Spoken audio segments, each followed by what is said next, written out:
Hi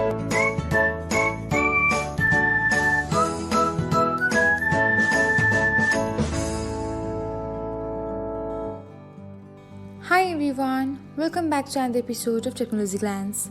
In this video, I'm going to guide you through how you can redirect messages from the people you follow on Pinterest on your DMs. So, let's get started. Watch till the end and don't forget to subscribe to Technologyglance by hitting the subscribe button and press the bell icon so that you'll never miss another update. Without further ado, let's get started. First of all, open the Pinterest app on your device. Now tap on your profile icon, then select three dots icon. Next, tap on settings and then open social permissions and activity. From here, tap to open message settings and then select the following option. Here, you can find a circular button beside direct messages. Tap to select it and that's it.